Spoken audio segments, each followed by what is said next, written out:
pleasure to welcome you all here to the first session on taking notes in the past and in the present and future.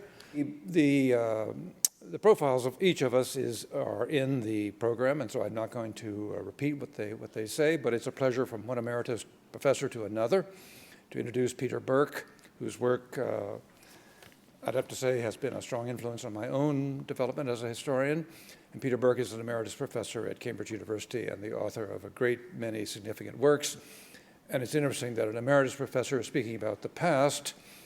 Actually, Peter Burke speaks about the present as well, and even the future, probably. So Peter Burke speaking about note-taking in the past.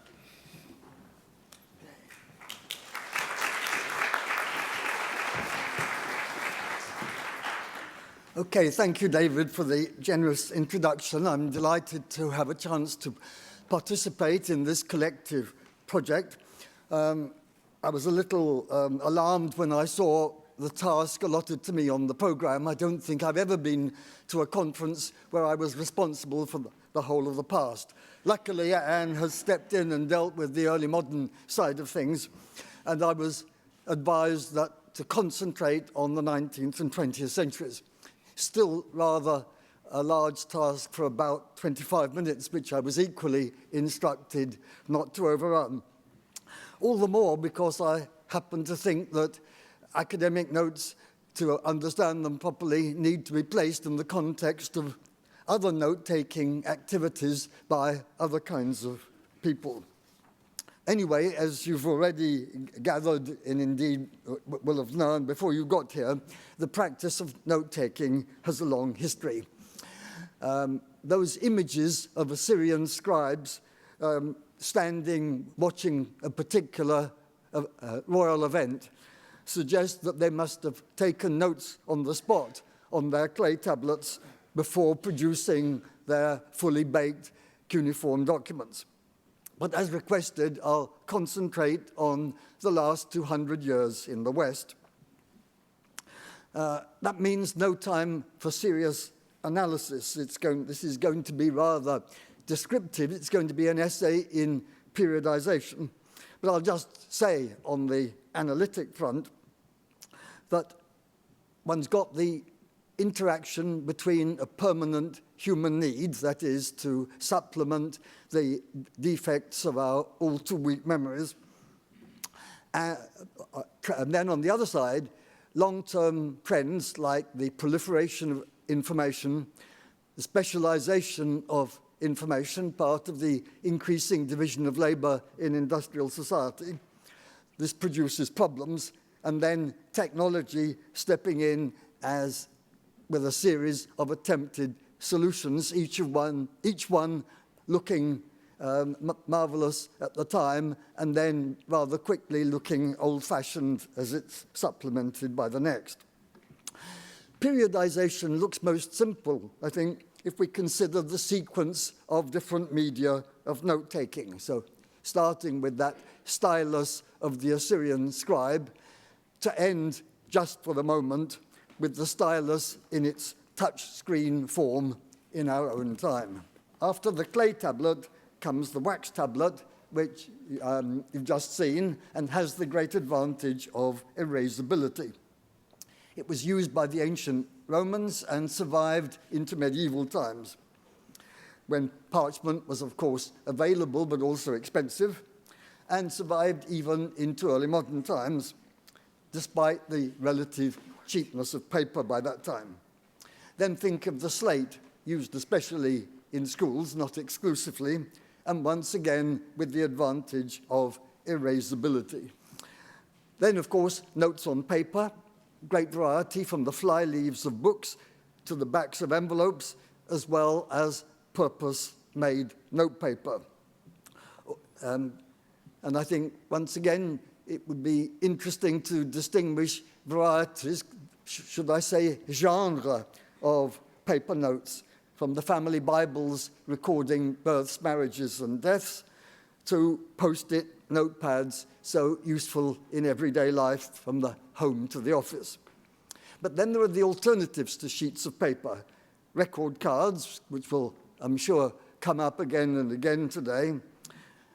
Starched shirt cuffs, which were a wonderful surface for pencil in their day and gave rise to that famous expression, speaking off the cuff, which doesn't mean totally spontaneously. It means trying to give the illusion of spontaneity while surreptitiously looking down at one's cuff for inspiration. I think that's rather more tactful and less obvious to the camera than the notes that we saw displayed on screen in a political context a few minutes ago. Then the human skin, and I was writing at least for short notes like telephone numbers, but again, an image you've already seen on screen today suggests that the palm of the hand can be used to record other kinds of information. And then we end up with electronic notepads, digital tablets. Interestingly, one can combine some of these methods. So you can take notes by hand and scan them later, as I discovered on the plane to this conference, reading an advertisement for something called a business note writer, describing a pen that allows handwritten notes either to be filed in handwritten form in the computer or transformed into a digitized text, which you can then edit. So thinking about media, periodization looks relatively simple. But if we move from the media to the uses of note-taking by students, scholars, secretaries, waiters, reporters, the police, social workers, doctors, psychiatrists, lawyers, the list seems to go on indefinitely. The one thing to retain from this, I think, is the academic part of note-taking is no more than the tip of an iceberg. In a broad sense, the purpose is always the same, to aid the human memory. But hence the term memoranda, which may be not so much used now. But in a narrower sense, following a 17th century writer, I still think it useful to distinguish two major varieties. Notes on texts, once known as excerpts, and notes on observations, what's seen, what's heard, or occasionally even on what's tasted. My college runs wine tastings, and to show that it takes them seriously, everybody that turns up is issued with sheets of paper for taking notes on each variety of wine that one has experimented. But of course, there's a need for more distinctions. In the case of texts, we might distinguish between summaries of information, notes with headings to speak from, and annotations on documents, producing a kind of dialogue as documents move up in a bureaucratic hierarchy.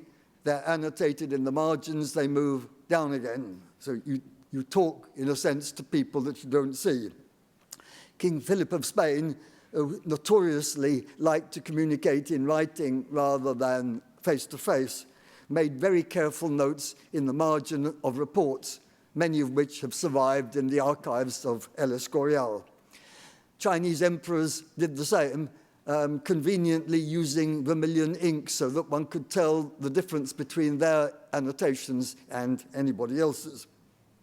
And then we might distinguish various kinds of notes on what's heard: sermons, speeches, lectures, interviews, meetings, and so on. And again, notes on what is observed could be divided into more genres. Notes on experiments, field notes by anthropologists, the logs of captains of vessels, and the notebook of police on the beat. Not to mention notes of things to do in the near future, at work or at home, or notes of figures, money paid, money received, telephone numbers, and the rest. What I'd like to say about periodization and focusing on the last 200 years is I think from the late 18th century on, we've seen both the proliferation and the specialization of note-taking. The rise of the office, linked to the growth in size of businesses and bureaucracies, encouraged the proliferation of internal memoranda. And as for specialization, and thinking now of the academic world, two major new genres emerged. Field notes, used, of course, not only by anthropologists, but by naturalists and others. And secondly, case notes, whether the cases are legal cases, medical cases, psychiatrical cases, or cases examined by social workers.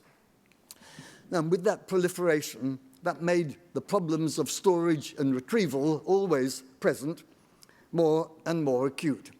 So one stores in envelopes, one stores in files, one stores in shoeboxes, in shirt boxes, that ideal for A4 size sheets of paper, or one stores in pigeonholes. Take the famous mid-19th century English case of work on the Oxford English Dictionary. The editor and his assistants accumulated no fewer than 100,000 paper slips with illustrative quotations, and they all arranged them in 54 pigeonholes. Didn't stop a few things going missing, and to the great annoyance of the editor, Henry Murray, people pointed out a few lacunae, and that was probably just because some paper slip fell on the floor and was treated as rubbish and went into the basket.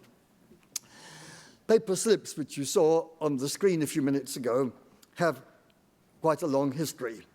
The 17th century German scholar Joachim Jungius compiled at least 150,000 of them over his working lifetime. Hence, he's been described by a contemporary German scholar as a pioneering figure in what that scholar calls the Verzettelung des Wissens, which doesn't sound anywhere near as good in English. My pathetic attempt at translation will be the slipification of knowledge. Now, to assist storage and retrieval, more and more little tools of knowledge, as they've been called, have come into use. Scissors, already mentioned by 1548, paste or glue, hooks illustrated in books about how to take notes already in the 17th century. And then these supplemented or replaced by boxes of cards or loose leaf folders, which bring with them the great advantage of flexibility. That is, once you've taken a paper slip and carefully glued it into a volume, it's relatively problematic to get it out again. But you can constantly shuffle your cards in the card index box, or indeed alter the arrangement of full sheets of paper in the loose leaf folder, which I think appealed to lawyers more than first before scholars, because the lawyers had to be up to date much faster. But in the last few decades before the rise of the personal computer, I think more and more scholars started to think in a loose leafy way. I'll come back to that because I'm going to end with a series of case studies of recently deceased scholars. In their development or refinement, both of note-taking and note-organizing techniques, scholars did learn from the practices of other note-takers, notably merchants, bureaucrats, and finally, librarians. I think the late 18th century marks a turning point in this respect, though certainly Francis Bacon was already aware of the practice of merchants and its possible relevance to scholars. But I'm going to offer three late 18th century German examples. That is, Georg Lichtenberg described his own notebooks with a commercial analogy as Zudelbücher, which translates as waste books, which was the technical term for the rough notes of merchants. I was delighted to discover that in the archive exhibition here, notes on a Harvard meeting in the 1770s, which would be worked up into minutes later, were being also described as waste book. And then about the same time, Johann Jakob Moser published a guide to note-taking, which he said was both for scholars and officials. And third example, Christoph Meiners pioneer social historian, among other things, compared in a treatise the practices of the post office, archives, and businesses. So note-taking across the spectrum and note-taking in one field making some impact on note-taking in other fields. Then in the late 19th century, scholars borrowed again, adopting the card index from librarians, notably the famous Melville Dewey. Though I should say, you probably knew this before I did, that the first major library to replace its many-volume catalogues by drawers of cards was Harvard in 1861. Oxford and Cambridge, on the other hand, right up to the beginning of the electronic age, continued to use, and so did the British Library, these not only bulky but enormously heavy volumes. I think instead of going to the gym, I got a lot of my exercise trying to lift volumes like that with one hand. So chronology of resources, fairly clear. Chronology of purposes, not so clear, but maybe not too obscure. Chronology of practices, very much less clear because, I suppose, of the conservative habits of many scholars. So now I come to what Elizabeth Cohen just called quirky individuals. Because individual scholars had and still have their own systems, more or less idiosyncratic. And they often use traditional methods long after they've been superseded elsewhere, outside the academic world. So first example, according to his recent biographer, the architectural historian Nicholas Pevsner, who died in 1983, I quote, maintained a prodigious paper filing system. Seems he wanted also to save money, and he was, of course, working in an age of austerity, Second World War, and immediate aftermath. Anyway, I quote, he made notes on envelopes and on scraps of paper so small he had to keep them in envelopes. On ledger paper, torn in half crossways, and double pages from exercise books folded to make little books. On the back fly leaves of books, and on the reverse of letters, both his own and other people's. I should add that he also used a board to take notes on buses, because his journey from work to home was 17 minutes, and he worked with a kind of Germanic efficiency. He'd worked out how much work he could do a day, getting his board out as soon as he sat down. But talking about making notes on the board will bring me to my second protagonist, Gilberto Freire, Brazilian polymath, looking extremely comfortable, as you see, in the armchair in his own study. However, he did not always make notes on a board. 10 years ago, my wife and I were working in his house, which has become the Gilberto Freire Foundation, and we were given a free run of his library, and indeed opening one of his books after another turned out to be the best mode of access, not to his note-taking, and in some ways even to his thought, because he was an extremely active reader, usually with a pencil in his hand, scribbling in the margin, not so much drawing attention to the importance of something in the text, but being inspired by something in the text to write about something else. So you catch his thought on the wing. One of his favorite books, it appears in one of the photographs, was Trevelyan's Social History of England. But when he's reading about factory workers in England, he scribbles like slaves in Brazil. So, and that's a comparison he works up later in books and articles. But it's wonderful to catch the first intimations where he's only talking to himself.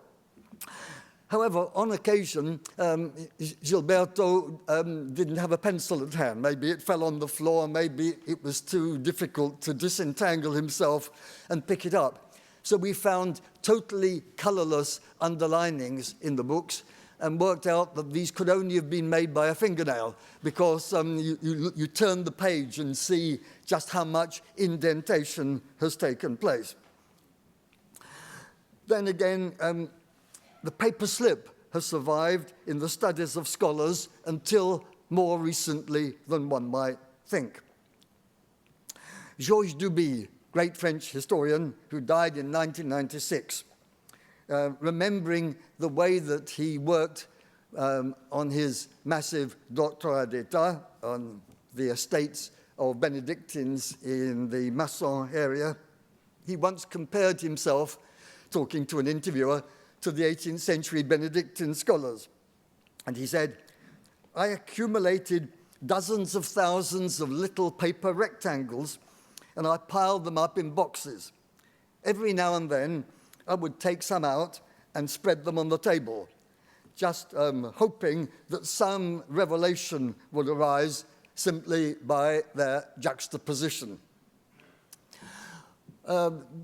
Again, Howard Colvin, Fellow of St. John's, Oxford, one of the great architectural historians of our time, and he died as recently as 2007.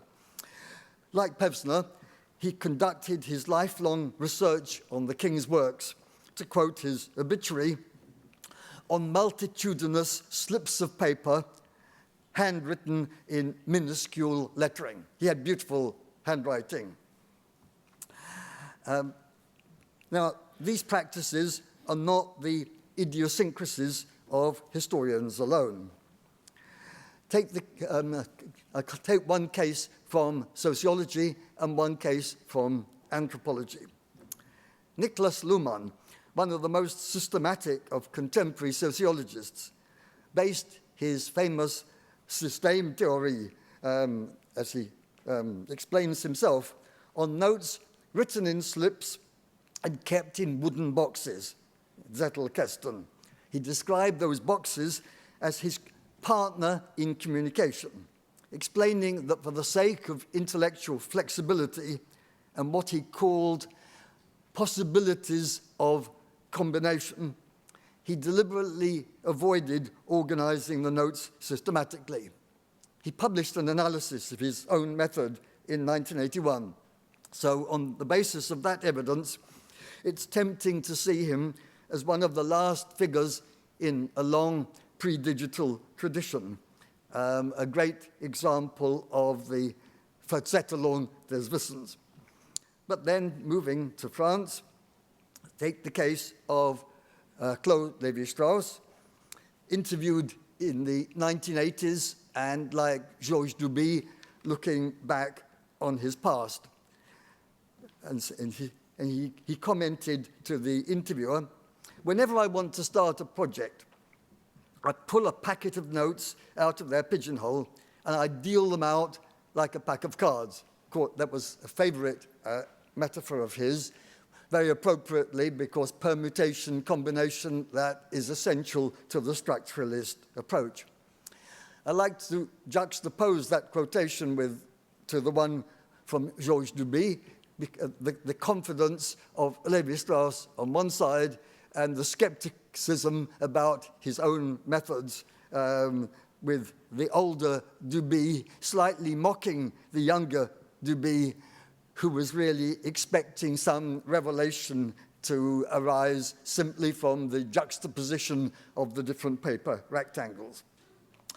Well, so much for individual examples. In short, as elsewhere in cultural history, and maybe in history tout court, we see that the recent history of note-taking is a coexistence of old and new. The famous Gleichzeitigkeit des Ungleichzeitigen, the contemporaneity of what is not contemporary. As a simple example, I can't do without my own notepad. Here it is. Although from time to time, which means every day when I'm at home, I tear sheets out and put them into the computer in different places. But there's a parallel here with a recent and fascinating study entitled The Myth of the Paperless Office, based, I should say, on fieldwork in an office. And that book, as I'm sure many of you know, emphasizes the continuing use of paper in the early stages of projects, that is, the stage of rough notes, pointing out how easy it is to juxtapose different sheets of paper on a big table, push them round, and whereas a computer, even with the split screen and other technologies, is still not so comfortable to work with. What conclusion can we draw from that? Well, it's possible that this coexistence and division of labor between different media of note-taking will continue indefinitely, as in the classic case of manuscript surviving into the age of Gutenberg.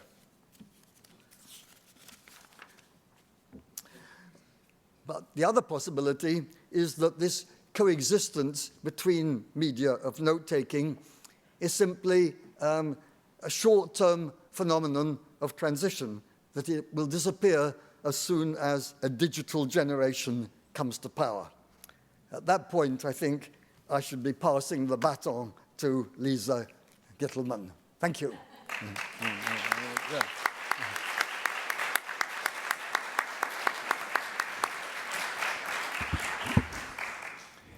I can't help but, by way of transition here, tell a local story.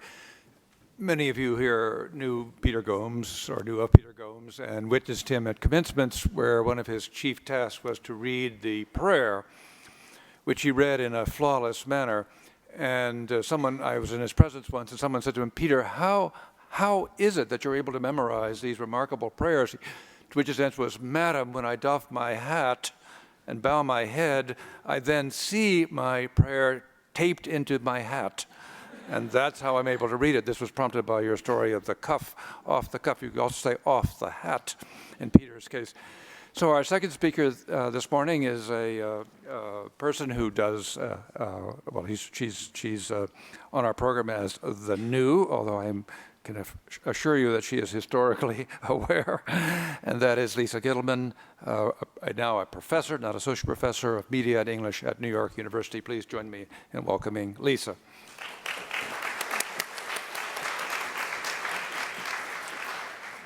It's bad news, but I'm going to start with a digression because Peter mentioned the OED and the pigeonholes. I've always been fascinated that if you look up the word pigeonhole in the OED, it uses Murray, something that Murray wrote, to define it. So that OED is sort of using itself, the process of its own making, in the definition of that word. And I've started a collection of things in Wikipedia that work that way, right? So if you look up living document in Wikipedia, Wikipedia will use itself as an example. If you look up folksonomy, Wikipedia, again, itself, so if you can find other versions of that, I'm sure there are many more, I would be very happy. But let me get to my actual talk. I want to thank, as others have, Radcliffe and Anne and Leah in particular for their invitation for this wonderful event. So I'm going to explain my title, but I want to start first with a quotation from 1928. Everything indicates that the book in its traditional form is nearing its end. Walter Benjamin in 1928 imagined an end to books, partly because he could see that the scholarly monograph in particular was already an outdated mediation between different filing systems. Everything that matters about a monograph, he wrote, can be found in the notes of the scholar who wrote it and the notes of the scholar using it. The book is just a temporary solidity, then, between fluid and ongoing systems of notes. One might even imagine a world in which books disappear, right, and everything is note. And indeed, I think that's a really powerful way, Pace Benjamin, to think about today's electronic networks. This is kind of something hinted at in Andrew Piper's new book, What's There. Online, everything is notes, effectively. My talk today is a meditation aimed partly at notes of a different sort. I knew we'd be hearing a lot today about pens and pencils, cards and cabinets, books and computers, and I wanted to try and draw as many other media into the conversation as possible. Especially, I guess, telegraphs and telephones. I'm going to start in 1890 and then hustle back to the present pretty quickly. Danish emigre and photographer and reformer Jacob Riis declared in 1890 that New York City's Chinatown had enlisted the telegraph for the dissemination of public intelligence, but it had got hold of the contrivance by the wrong end. With all of the casual racism of progressive-era reform, Riis explains, as the wires serve us in newspaper making, so the Chinaman makes use of the pole for the same purpose. And he took this really kind of, for Riis, pretty uninteresting picture of the pole in particular that he had in mind. He called this the official organ of Chinatown because each week the neighborhood's gambling results were posted by, quote, unseen hands on this pole at the infamous Mulberry Bend in Chinatown. I think Riis was particularly afraid of the unseen hands. So that's holding electronic networks by the wrong end, and what I want to do today is just better Riis by taking him seriously for a few minutes. This is a picture of the telephone pole on the corner outside my apartment, just about 40 feet from where I wrote these words. And it's been standing there for at least the 20 years that I've been living on the block, off and on, including through the late hurricane. It's there to hold our electrical power, which is above ground, and telephone wires. We call them telephone poles, but the electronic and gas service company actually owns them. And now these poles also hold cable TV and internet, and they've also been modified lately here's a couple more poles, that's my neighborhood, that's electrics. Some of them hold our streetlights, and they are also been used to put these solar panels up. The utility is trying to boost its grid, but also to get the federal rebates for green technologies. But it's the hardware at eye level that I really want to think about today. The rusted staples and leftover tacks that comprise evidence of a different order of communication that I'd like to meditate about.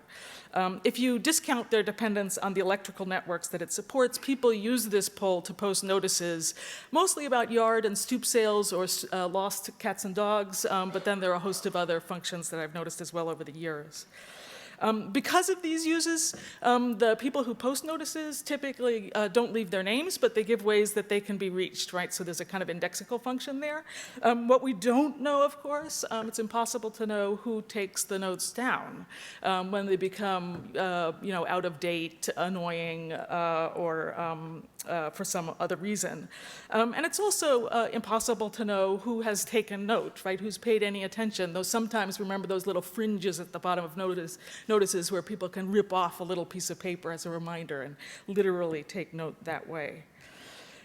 So the tangled crosshatch of staples testifies to a sort of unarchive, an onrush of uncollected notes that stands in contrast to the stolid pole. The pole is like a tree, you might say, while the pages posted to it, its leaflets, are like transmissions on the wires above. One stands, the other disappears without a trace. But the pole is also like a tree undone, chopped down, shorn of bark and branches, dipped in creosote, and then transplanted to a city block where there are actual trees standing in counterpoint. And in fact, at University College London, it's not telephone poles that serve this function, it's giant sycamore trees outside some of the campus buildings. Indeed, a closer relative than the tree might be the railroad tie or sleeper, since railroad ties hail from the same forests and the same creosote. While both share a related genealogy as supporting members within networks of 19th century devising. The recumbent ties and upright poles are the denatured nature, the weathering wooden infra, which underlies and enables the infrastructures of transportation and communication bequeathed to us by industrialization. And while those very infrastructures have helped to articulate cities, nations, continents, the staples on my pole publish to a neighborhood eye, right? The leaflets address a local, more local than telephone area codes. They articulate a neighborhood at the scale dreamt by Jane Jacobs, say, rather than capitalized by Craigslist or Groupon. The leaflets aren't as fleeting as the electrical transmissions above, of course, but neither are they meant to last. So another contrast I thought of that might be helpful would be graffiti, right? Since graffiti is inscription on the built environment that's meant to last. Yet in other respects, leaflets and graffiti aren't all that different from one another. Both forms are illicit. Incredibly, Title 81 of the local municipal code makes posting handbills on telephone poles illegal. Each staple represents a violation, since according to the law, each leaflet trespasses upon private property, is a threat to public health as litter, and also to traffic safety as a distraction. These are communications smuggled into public. And here's a corollary to that point. One thing we know for sure about the people who post notices is that none of them represent the telephone company, the public utility, or cable TV. Just as no one sprays graffiti on property she herself owns, right? It would just be spray painting in the style of graffiti. So the leaflets are meaningful partly by dint of a distinction between owners and others, between normative, structural, and structuring conditions of urban existence and the manifold DIY tactics of everyday life by which people adapt and respond. And perhaps it's that contrast that makes images like this one so appealing to me and to others. I'm hardly the first to notice staples in telephone poles. There are artists who have been inspired by them. This is just one example of an artist in Atlanta who works in linen.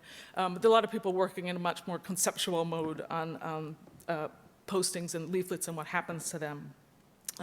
But photographers have also been struck by these images, as I have. So search Flickr or Google, and there are lots of examples. There are even plenty of examples offered for sale for commercial reuse. So that Shutterstock.com, for instance, offers this image by a photographer tagged as follows: advertising background, brown city, crack culture, flyers, grained grass, grassroots, grungy, hardwood, industry, log, materials. You get the idea. Really, what is there left to say? The cluster of nouns and adjectives leaves open, of course, the power of verbs: to nail nails, to post posters, to staple staples, or to note notes. So as a look, the gray grungy of images like this must be ascribed to context. Urban, but not sanitized by too much redevelopment planning.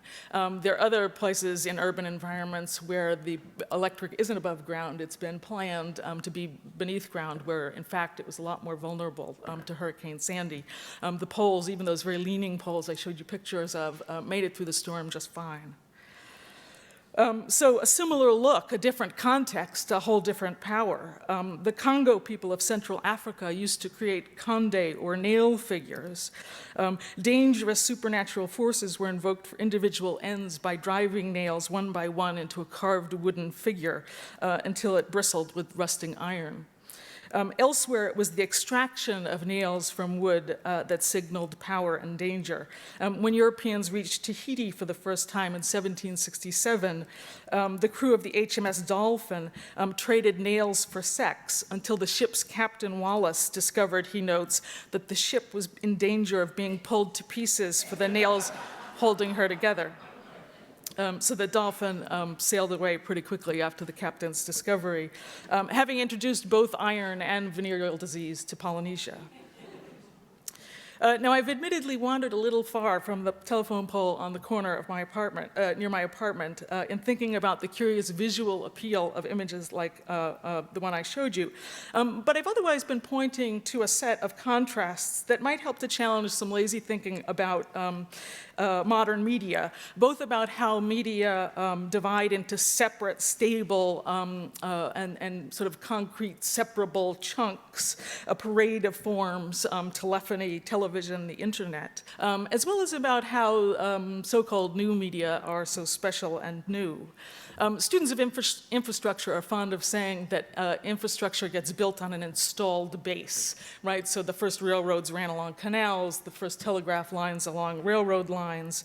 And here, smack dab in one of the world's most technologically advanced societies, the grid of fame is jerry-built. A hodgepodge of networks attached, you could even say stapled, right on top of one another.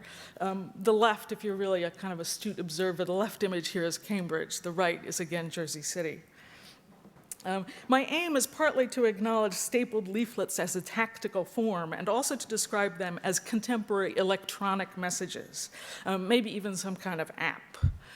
At a certain angle, the leaflets start to look like fresh air counterparts of the pink "while you were out" notes, once so ubiquitous in offices before the triumph of voicemail and email.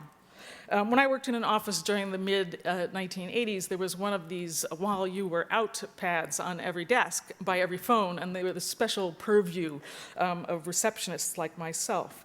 And I think that, indeed, telephone messages were the secretarial note form of the modern office that survived the passing of stenography. I have not been able to figure out why they succeeded in pink, except maybe as a kitsch reference to red tape. Each telephone message triangulated among a caller, a message taker, and you, the you who were out, ostensibly out in the world of polls and leaflets. The pink messages and their takers always stayed indoors. Not so field notes, or to stay within Jane Jacobs' powerful neighborhood optic, little slips of paper of other kinds, which circulate in and out of doors. Think of dry cleaning tickets or pawn tickets. These notes, too, triangulate among an owner, a neighborhood service provider, and an item owned and, as they say, gently used. Whereas one's dry cleaning order used to be scribbled down in a waiting pad, today the dry cleaners that I frequent call me up out of a database that uses my telephone number to identify me and then prints out a ticket still. Pawn tickets, I don't really know, but like today's yard and stoop sales, I think local pawn shops were and remain in some sense a place where you can see into your neighbor's drawers. The New York Historical Society has a 19th century pawn ledger covering just a brief period, a 6-month period. It lists 27,000 pawns. A dizzying torrent of handkerchiefs, petticoats, jewelry, and other sundries, all painstakingly noted down and held on account with a corresponding paper slip put into circulation in the neighborhood. I started with Walter Benjamin's vision of books as temporary solidities between note-takers, and it's a vision that appeals, particularly if one wants to denigrate the scholarly monograph.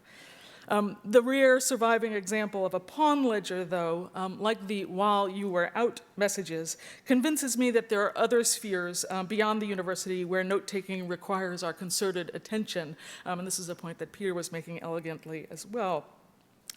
In its very solidity, this pawn ledger speaks powerfully of movement, a confusion of mobilities, really, whereby used things noted, their value noted, their owners noted, circulate across its pages and through the surrounding neighborhood and beyond. If the dry cleaner down the block doesn't keep a ledger in precisely the same way, does that make our transactions any less noted? And if the dry cleaner entering my slacks, my money, and me into a database, our notes, aren't there sort of big-time, more sinister versions of the same thing going on? I mean, I ask you, what has the ShopRite in Jersey City or the Shaw's in Porter Square done with all those notes they've taken of my purchases, my desires, and my whims? I draw your attention to data-driven surveillance as the end game of taking note, if you like. Easy Pass notes my movement, Visa my credit, and Google my search history. These then are the notes, I think, that can garner neighborhood yard sale leaflets such appeal by contrast. I just kind of want to pull out one other idea in conclusion. And it's an idea I've come up with so kind of under the influence of geographic information systems and the so-called spatial humanities. But I've begun to wonder whether we couldn't do something to map the staples in my poll and the other polls in my neighborhood, to get a glimpse of the amount of lost information that's been in circulation. Of course, one staple doesn't mean one leaflet, and one tack doesn't mean one leaflet either. Tacks can be reused. You probably need multiple staples. But still, we might figure out some way to measure and to visualize the amount of information now missing that's been in play on leaflets along my block and in the surrounding area. I'm thinking of medievalists who try and tally up the amount of sealing wax used to figure out how many letters were produced at a royal court. So we'd have to articulate a metric of some sort to figure out how to measure these things. Returning to my tree analogy, I thought we might use something akin to what horticulturists use to measure the girth of trees. Their unit is the dBH. It's the diameter at breast height, which so charmingly imagines the difference in the girth of trees, but imagines the similarity in stature of horticulturists. So we'd need something like our own dBH. Instead of diameter, we'd have to measure the density, right? The density of staples at breast height. And then we'd have to divide by the age of the pole, right? Which we'd have to wrest from the utility company. And if you look carefully at all these poles, they're numbered or lettered in some way because the utility does keep track of them one by one amidst the other addresses of the urban geography. This way, we could start to grasp some of the intensity and the flow of information at this lower, more neighborly order of communication as people post multiple copies of each leaflet, as they post them more at busy corners, as they post them along the pathway to commuter rail. Will Straw at McGill University has analyzed the rhythms by which secondhand commodities move through urban space, noting the popular and juridical suspicion that can attend the appearance of used goods for sale at pawn shops, for instance, or just spread on blankets on the street. Straw observes that the neighborhood yard or stoop sale advertised locally assuages these suspicions through its proximity to an individual domicile.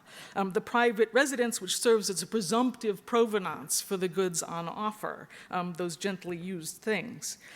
We assumed that those used clothes and knickknacks come from right over here. And this is where my imagined map of staple densities would come in handy, helping to identify the proximal logic of here. What is the extent and what the shape of the local here to which the posting of leaflets across time might refer? And how, importantly, does here-ness in one locale, one type of locale, contrast or compare to here-ness in another? Jacob Rees assumed the difference was ethnic, but I'm guessing a host of variables. Thank you.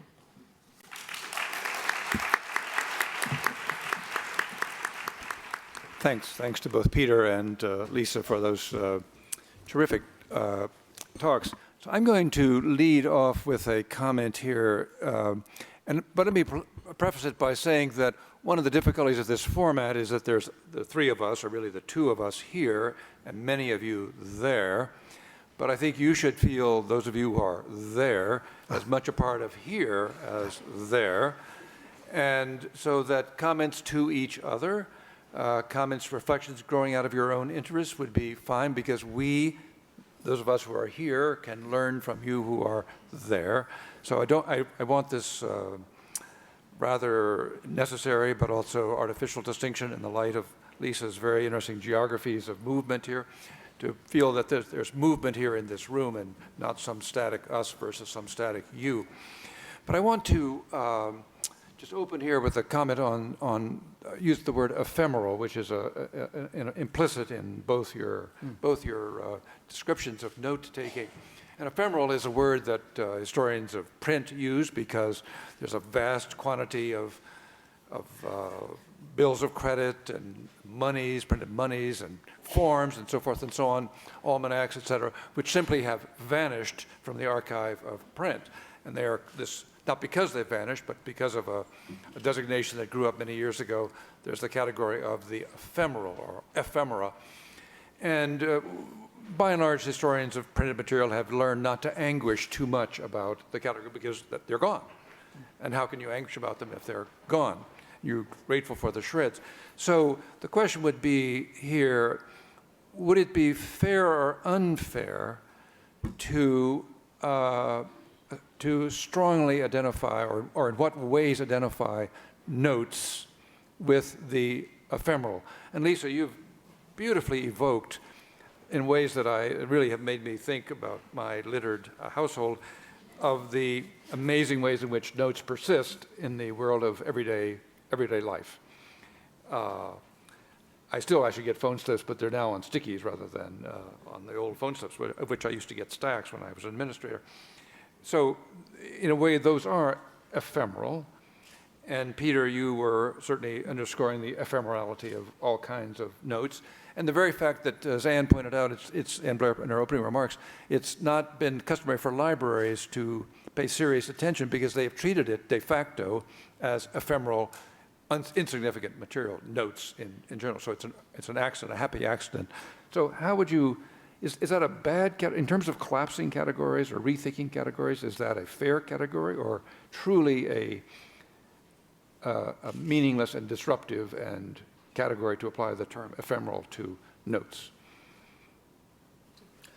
I think notes are more or less ephemeral. That at one end of the spectrum, the post-it notes might not be intended to last for more than one day. On the other hand, people make notes, scholars in particular, I think, make notes that they're unwilling to part with. So notes I've made on archives, I never throw away. Notes I make on lectures, I may cheerfully incorporate in something else. So notes are intended to be replaceable, but in practice, there are some notes you can't bear to throw away.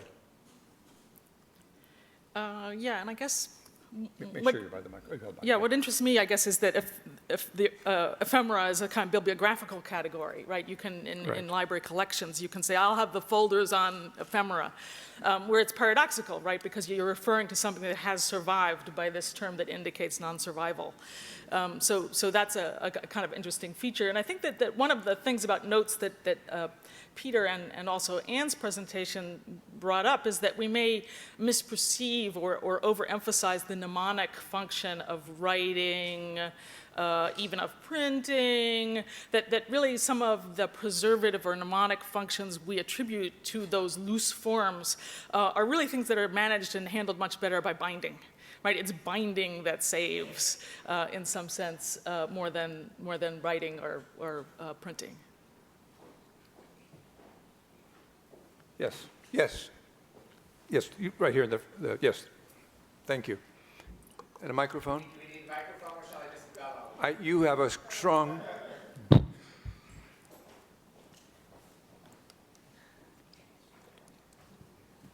Great, thank you for some fascinating presentations. I have a question for Peter, which really has to do with your talk. Really made me wonder about what I would call the psychology of note-taking, because I imagine there's a spectrum of people who are very happy note takers, and then and then at the other end of the spectrum, people for whom it's much more difficult. And although we might admire the people who take lots and lots of notes, I wonder whether we ought to pity them as compulsive note takers in the same way that we pity compulsive hoarders of newspapers and things like that. And then the question for Lisa, or maybe a point that really just follows up on this point about ephemera. If we think about the universal education in the 19th century, that clearly facilitated the selling of things via slips of paper that are put on telephone poles. But before the 19th century, before there's a great deal of mass literacy, people are selling lots and lots of things, but they're doing it orally. So do we have to include all of the oral communication as one of the ephemera that falls into the category of note-taking, or is there a point where we have to draw a line? Dan, identify yourself. I'm Dan Smale in the Department of History here. Yeah, I'd like to take up the point about the obsessional note-taking, and that in my teaching career I distrusted the students who took lots of notes as much as the students who didn't take any notes, because I thought that's a failure in selectivity, which is one of the things we ought to be training students to do. But I was never so extreme as the philosopher Gilbert Ryle, whose lectures I occasionally attended in Oxford, and who began one course of lectures in his authoritarian manner by saying if he saw any student take any note, he would send him out of the room for inattention. I mean, how can you, in other words, follow the development of an argument if what you're really interested in is getting the whole thing down on paper? Yeah, I take quite happily your more or less psychoanalytical reference, so that when you take down almost everything, it becomes a disease. Actually, I can remember beginning to take notes at school from books and the terrible problem of what you left out. And I think my early essays in note-taking, I virtually copied out the whole entry from the Dictionary of National Biography because I couldn't work out what wasn't important. But once again, one has to grow out of that. One has to learn to be selective. Did you want to respond to the question about the oral? Sure, I don't have a lot to say, but it was a good point, and of course, the form of the poster, right, is an ancient form that we could attach to the emergent conditions and subjectivities of literacy over a long term. So there's just a whole large history there that I'm not really even equipped to gesture toward, but thank you for your comment. Yes. Thank you all for your presentations. I have another quick note on ephemera because I was thinking about it too while you were all talking, and I was detecting a note of regret about the ephemeral nature of so many notes, which I guess is not surprising when we have historians speaking to us. But from my perspective, I think it's a great thing that so many of these notes are ephemeral. I'm glad that the posters on these telephone poles come and go. I wish more things came and went today. I think we are drowning in notes. And the other thing that strikes me about that, and it's connected, is that one thing that we haven't discussed are the private, except maybe obliquely, are the private functions that notes play for people. I was struck by the request that we send our notes into Radcliffe because my reaction was, you know, my notes really are none of your business. My notes are my private thoughts, my private collaborations, and for me to publish a note would be like publishing an unrefined, unrevised manuscript. Maybe I'll put my notes into some publishable form at some point, but you know, until I'm dead, I don't really need other people looking at my notes. And it strikes me that the private functions of notes are also in danger of being lost as we move away from our pads and pencils and back into, you know, into the digital world where nothing is ephemeral and nothing is private. But excellent points. I think that relationship between publication and the personal note is something that we'll continue to address throughout the rest of the day. And it's certainly what that vision of Benjamin's gets at, the scholars, right, in their sort of ivory tower world, communicating with each other through their personal note systems and the whole public published realm kind of being irrelevant. But yeah, points well taken. I think it's worth just intervening here and saying that Ann Blair mentioned that there are often layers of notes, the very private which don't survive or just barely visible.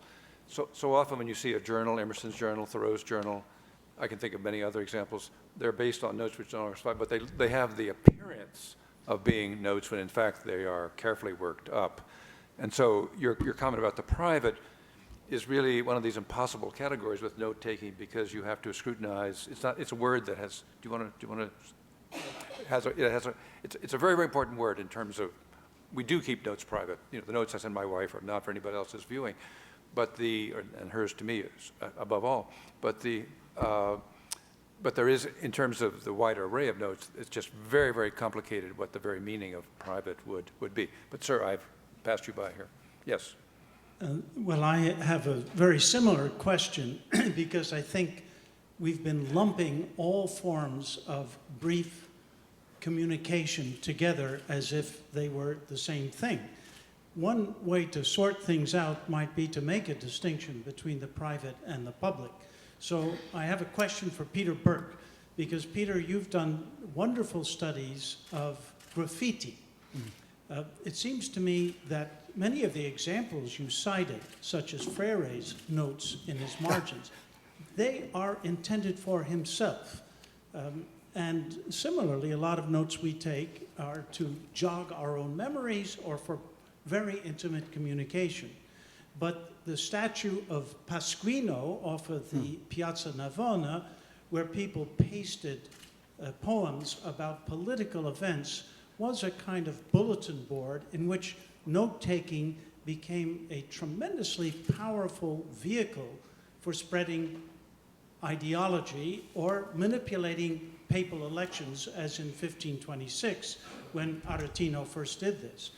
My question, therefore, is, if you look at the public dimension as opposed to the private dimension of note-taking, can you see connections, for example, between Pasquinades, as Aretino developed them, and the sort of graffiti that you've studied that also appeared on walls and seemed to be addressed to a public rather than to an individual or some private means of communication? Yeah, that's a wonderful question, and I certainly think of the graffiti recorded in Renaissance Italy and indeed some other kinds of graffiti as an art form, and their existence in Rome in the 15th century is a reminder that we can't talk about the beginning of the public sphere as late as the 18th century. And I think, yes, I'm sure there is a relation between Aretino's more elaborate Pasquinate and the rougher ones that you see on walls or most often on the pedestal of that statue in Piazza Pasquino. Incidentally, the tradition hasn't died, and the last time I went to Piazza Pasquino, there were rude remarks about Berlusconi with a spray gun on the pedestal. The media changes, the message really rather the same. Could I interject? I wanted to maybe reflect also on the public-private thing in the context of contemporary digital annotation systems.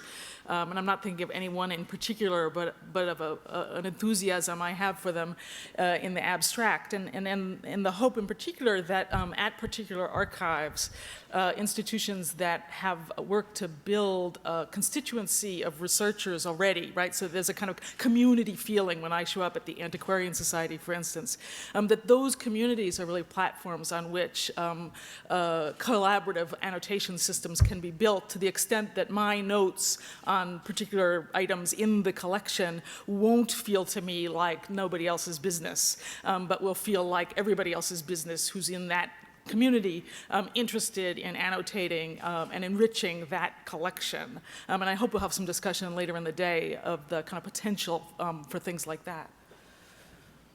That's a kind of, private note-taking in public, sorry. Yes.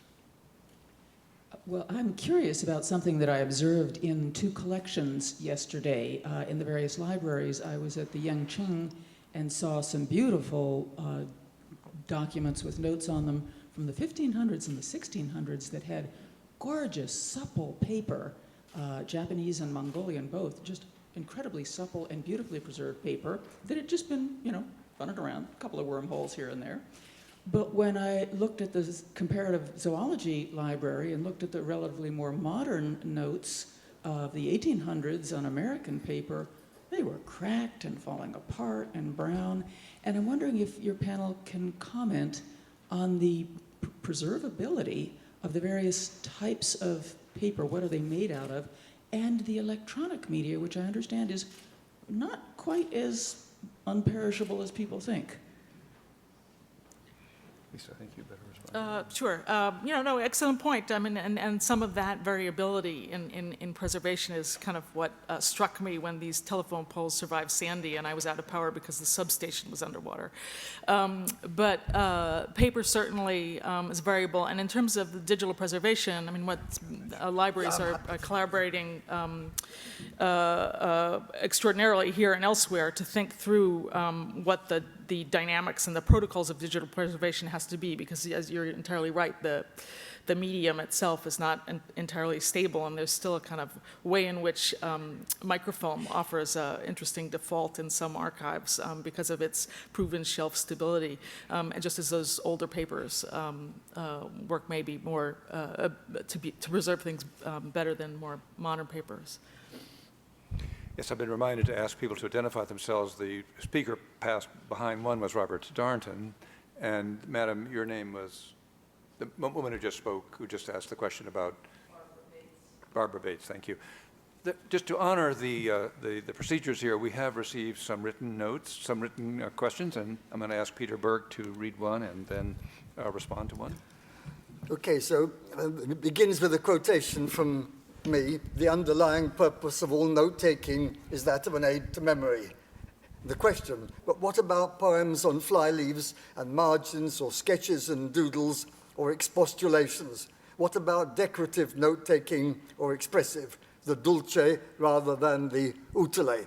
So I suppose just as one should never say never, one should never say all. And I suppose, again, it's a mistake to make too sharp a distinction between what we'll call notes and what we won't call notes. But I think there are degrees of noteness, and most notes, most of the time, I think, are aids to memory. But it's absolutely right when one is listening to a lecture. One's hand takes on a sort of life of its own, and instead of writing down something that the lecturer says, one writes down something that comes to mind by association of ideas. One makes little drawings of the lecturer or of other people in the audience, and I agree, all these things happen. They can't be detached totally from notes, but I still feel that they have a lesser degree of noteness. Yes.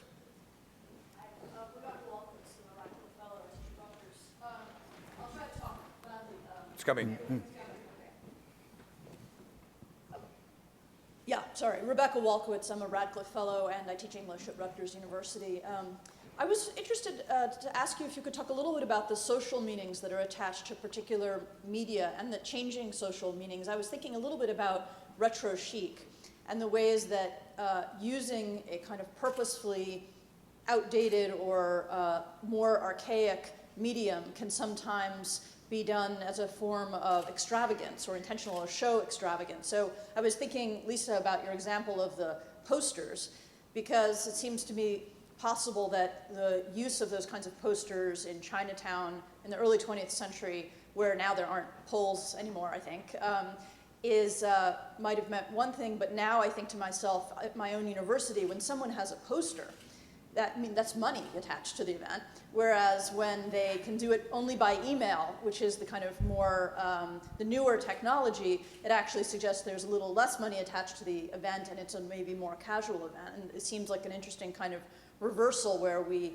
might have associated the kind of poster with the lower technology, and thus the sort of less extravagant and less sort of culturally sophisticated, but that these things seem to flip. The other example that sort of came to mind was the fact that when you send condolences, I was always told when I was a younger person than I am now, that you must do it in a handwritten form on a card, but now it seems that you can't do it by text, but maybe you could do it by email. So there's something about purposefully going backwards that is meant to suggest something. I was just wondering if you could reflect on that a little bit. Yeah, no, terrific point. And I think that's one of the things that interests me most in thinking about media history, is some of these sort of loops and recurrences. Maybe the one to follow, since you mentioned condolence notes, would be typing. When typing, sort of first became prominent, it was seen as extraordinarily mechanical and impersonal. Whereas today, people see, that even that type writer font as having a kind of warmth and personalness that it is the antithesis of what it had before. It's the exact same face, but it's just the contexts have changed. And now, the sort of hipsters all over Brooklyn are pounding on typewriters, apparently. So the same thing. It's just, it's an ongoing process. It's an ongoing set of loops that we see media history, sort of helping us engage with. I want to take the liberty of posing another question, and there's more questions have arrived. I should say, by the way, I'm trying to follow the Twitter feed, And going back to the private question, it's people feel one way of interpreting the Twitter feed that I'm looking at here now is the deep sense of anxiety that people feel about the adequacies of their own note-taking methods, so that we can all, I think, every one of us in this room, share that. I'll refrain from telling stories about myself. But I want to ask a story that may invite a couple of you here in the audience. I know that later on this morning, we're going to hear about about plays and Shakespeare in England and note-taking that led to the construction of plays. So the question would be, formally, it's a literary question really, what is the authority of a text that comes to us in printed form that we discern by whatever means is based on not the author's own copy text, but on notes that someone has made of primarily an oral or possibly a transcription of but more often oral than not. What would be the authority? And Meredith Newman, I think, is here, although I can't see her again. Is she here, Meredith Newman? She's just publishing a book on sermon notes. Is Meredith here? Way in the back, way in the back. So do you mind just saying a word about your work? Yeah, what I've been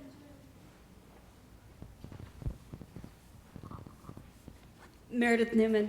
I was working with sermon literature, and I decided to start looking at sermon notes as a way of getting at what the oral experience of the sermon was in the meeting house.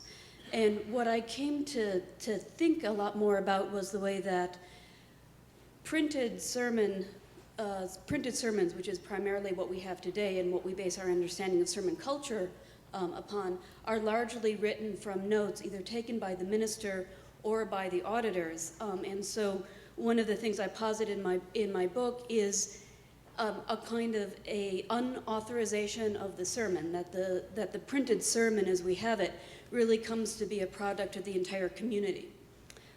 So that everyone who's taking a note or commenting on a sermon and circulating notes around are really become the authors then of that sermon literature. Is that what you're thinking?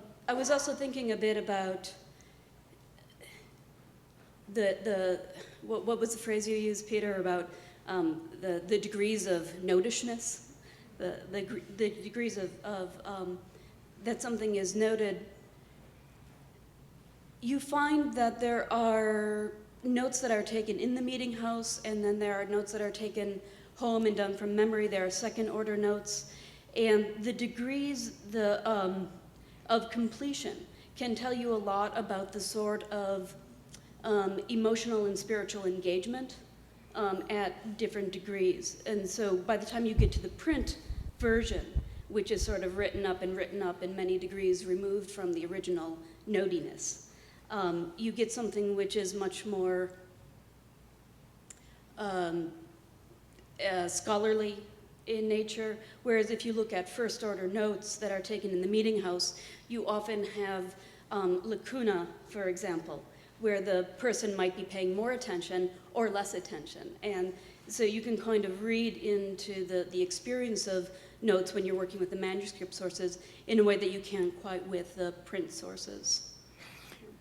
And Meredith Newman's point about the genre of sermons can be mirrored. Peter, you mentioned Hansard, and the fact that political speeches for centuries depended not on a written text, but on someone taking notes, as did the debates in the Federal Convention. So the category of public and private becomes confused in these cases, does it not? It doesn't really work because private notes become, in effect, the public document, the public record. It's just an interesting way in which there's so many categories up till the early 19th century that did depend on professional or unprofessional note takers. One more card has arrived that Peter is going to respond to here. Could I say something on that point, too? I just want to interject a different example of the same kind of thing, a little bit more contemporary. I worked for a while helping the scholars who were publishing the papers of Thomas Edison. And so he worked with this whole system of experimental notebooks that his employees as experimenters helped him keep. So it's this collective note-taking system, the end to which was hopefully going to be letters patent, which would be Edison's letters patent. So there's this other sort of more formal channel that becomes the public and the private Bartlett. And I just an anecdote that I got caught up in some chemistry notebooks at some point, and I thought that they were taken by Louis Ott, this experimenter that Edison had, so L.OTT. I was like, woke up in the middle of the night one night, and I thought, oh my God, I think that's lithium hydroxide, LIOH. So the note taking, other people's notes are kind of hard to figure out. So, okay, for the record, this one comes from Ryan Linthicum, and the question is our capacity to remember or use our memory to its full capacity diminished by note-taking? And I fear the answer is yes. And I remember in the 1950s when Indian restaurants began to spread in England, and I was at Oxford, and I would go into an Indian restaurant with a whole group of friends, and the waiter would turn up smiling without any notepad, and we would all ask totally different things, and he would bring them all and get it absolutely right.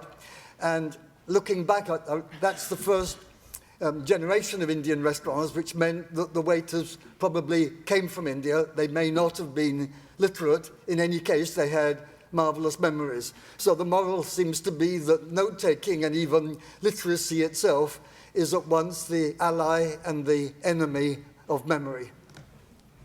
And Blair, did you want to respond? Yes, you do. You can come up and use this. Great. Thanks so much. I just want to say it's an anxiety that people had already in the 16th century, though. I mean, Plato has it also. But the warning is that memory will fail eventually through age or sickness, and therefore they recommend taking notes in order to aid your memory. So in the first instance, note-taking is maybe create something that then you memorize, or in the second instance, other note takers acknowledge you'll take so many notes you won't remember everything you've taken, and you need to index your notes. So I think it's a long-standing tension, and I wouldn't do away with writing just because of it, personally. Yes, in the front row. Yes.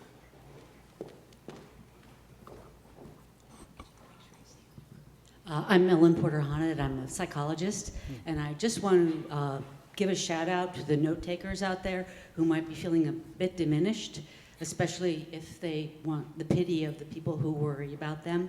I think for many of us, we process, actually, our brains use the note taking to process the material, and therefore we take it in a certain way so that we can actually know it in a way that we can't if we just are auditorially inclined.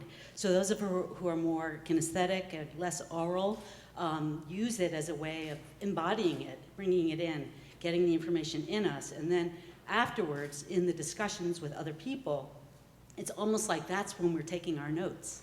Our notes become the interaction with the people afterwards, not in the moment of hearing the information. Because while we're processing it, we need to write it down to get it in. Once we get it in, then we go out into the world with our impressions and our notes from it. But without writing it down, I'm a very uninteresting conversationalist after anything if I haven't written it down. So those of you who are writing down, enjoy it and keep getting good pens and great paper. In that vein, I can say here, here's a tweet. Facebook has killed the art of doodling. Sorry, whoops. I totally still doodle. But it's to-do lists now. So, yes. Joyce Chaplin. My question is about the notes that children take. And it's a question not so much about the sentimental inclusion of children in what we're talking about, so much as it is a question about power. Whose notes are supposed to matter, perhaps in a public sense? And it's also a question about education. How are people trained before they go to college? I think college students were the youngest people mentioned in our discussion this morning, and I'm wondering how people are trained even before that point precisely to make notes that are supposed to matter in a public sense. Perhaps I can answer that because I'm married to a middle school teacher who teaches writing as her major activity, and so she does. I've never actually seen the notes that actually we have a mother of a former student of hers here in the audience. Maybe she knows, Professor Cohen, but I was taught in high school, but she's teaching 7th graders and even 6th graders how to take notes. And of course, the key is source, Where have you got the note from? Precision. And then thirdly is use. How do you then take the notes and transpose them into? So I think this is I have to say a private school, an elite private school, but so I think note-taking does, but it raises a broader question for me, as Joyce Chaplin just spoke, which again goes back to Ann Blair's opening comments, which is formation and the rules that govern note-taking, so that your Hala example, there's a set of formal rules. Or we could almost say that the founder of the Herzog Lab, the Bibliothek Library, the Muffelbull, also he was working within a set of rules. Or we could take other examples from the exhibition. And the question then would be, where do those rules come from? Are they inherently pedagogical? Is that the primary source of rules? Or would we argue for, going back to Lisa's examples, how would we imagine that the form or the genre or which are always rules, emerged in our own time for some of these practices that you were describing? It's a very, very interesting question because we can veer toward the extreme of spontaneity or inventiveness without paying attention to the role of formation in any of the versions of note-taking that we've been discussing here. Yeah, no, it's a fascinating question, really, the question of how disciplinary note-taking is. You know, is note-taking, or how is note-taking a discipline, and what are its edges as a discipline or as a kind of a multi-discipline.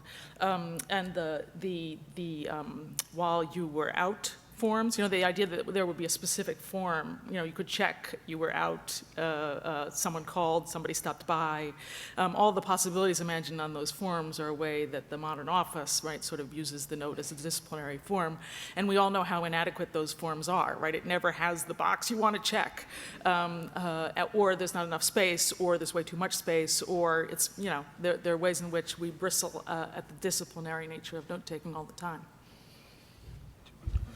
Yeah, I'd like to make a point about student notes of whatever age, could be in school, could be in university, and just say that when I began my teaching career, I was very worried to discover that some students who hadn't been to my lecture would borrow the notes of somebody else, because I thought, well, I could have lent them my notes on the principle that you should always be as close to the sources as possible. And then gradually I realized that the notes are not simply a record of what was said, that there was a kind of cultural translation taking place in which the students made what I'd said intelligible to them by changing things every now and then. And then, so one student would find another student's notes much more intelligible than the original lecture.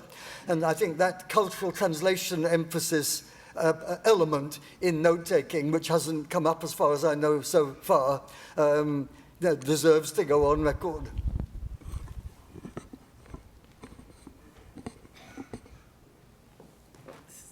A little tricky here. Liz Cohen, I was just wondering what you might say about the changing history of note-taking. In our efforts to assert that note-taking is ubiquitous and has been with us forever, we haven't really talked a lot about how strategies may have changed over time, and I just wondered if anyone had any thoughts about that. I'm still using very old strategies, except not using 3x5 cards anymore. But go ahead.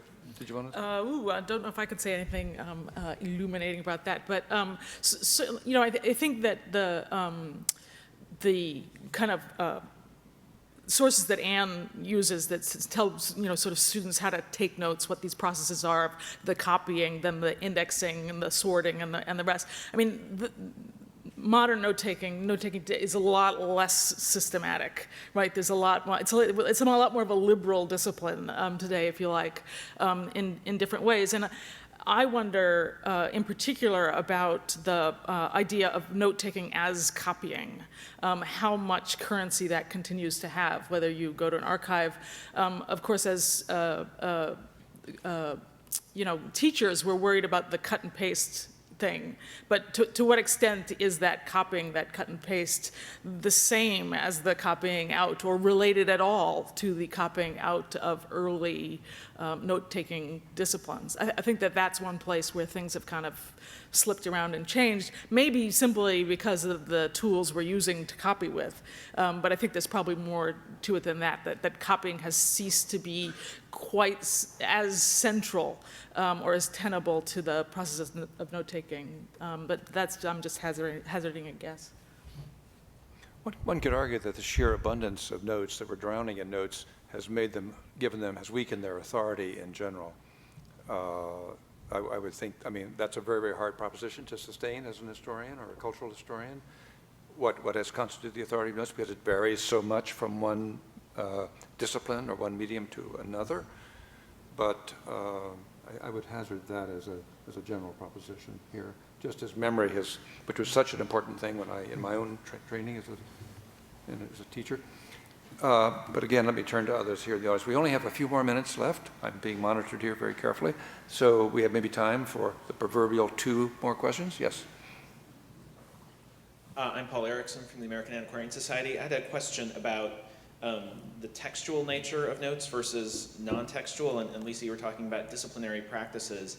And it seems as though, certainly within bureaucratic cultures that I'm familiar with, notes intended for other people tend towards the non-textual. I'm thinking of the red arrows that lawyers put all over legal documents telling someone to look at this or check this, or the while you were out slip, which is usually just a name and a check mark by the box, whereas notes we write for ourselves to aid our memory tend to be more textual in nature. And I'm wondering if each of you could comment on non-textual versus textual notes. God, I have no idea. It's a great question, Paul. And again, I guess I'm thinking of the form as already going to that place where you see the textual and the not textual meeting, right? The blank, the checkbox, and the rest. But another thing to consider might be that we're also thinking in terms of it's a kind of retro metadata, if you like, a way in which we're noting on notes, and so it's that layering again. That we see, and it's a layering that's sort of picked up in non-textual forms as well. Once we think about digital notes and the need for basically tags for anything that isn't textual, that I think is the end game, if you like, of the point of contact you're suggesting. Goes back to the question in a way of authority. What kind of hierarchies of authority or modalities of authority one can. And the fact that it's a very confusing intersection between the vast world of notes and modes of authority. Any further comments here? Yes. Well, there are 2 more people, so we'll make room for 3 more questions. 2 more questions. Yes.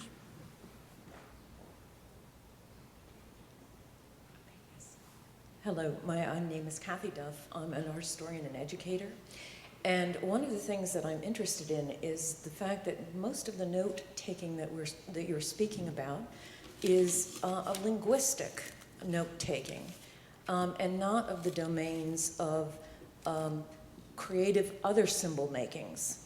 I think specifically of the work of Nelson Goodman in Ways of World Making, and how note-taking for the person who is creating is not based on taking from maybe a other reference point, but from creating notes from other symbol systems, and also those of pre-literate groups. What is note-taking in those contexts, and where does it take us? And it may be that this will be addressed later in this seminar, but it is an extremely important thing that seems to be missing. And thank you. I'm going to just say, because one more hand is up here, just to use our time wisely. So there was another person in the back who wished to say something? Yes.